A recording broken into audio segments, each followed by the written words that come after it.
لويسات.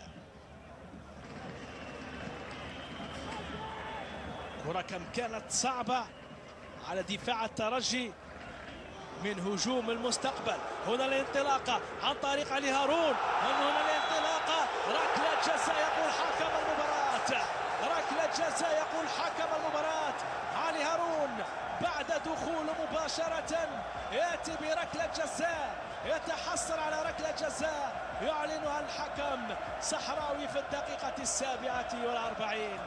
بعدما كان الخطر من هناك تحول من هنا على مرمى مستقبل لويسات حكم المباراة.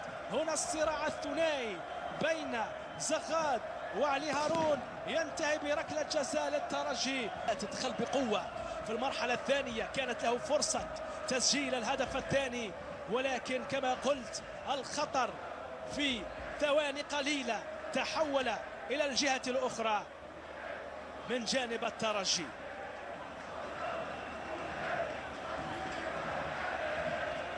ركلة جزاء،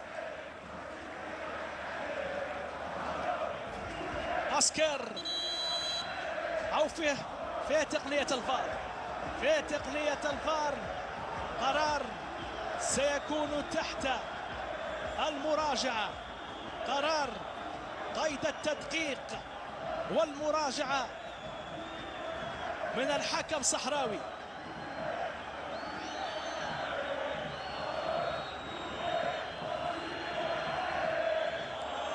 سنشاهد من جديد هذه اللقطة والمحاولة بين زغاد وعلي هارون.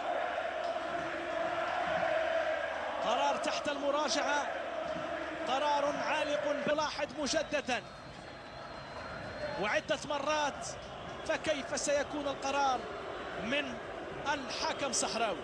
الكل ينتظر يترقب القرار الأخير.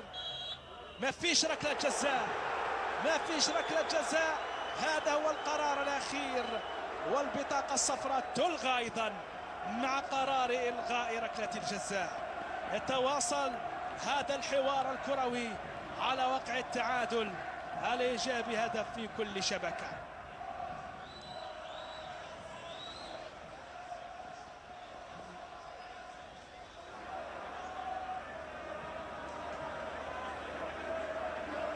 يتواصل التعادل بين الفريقين.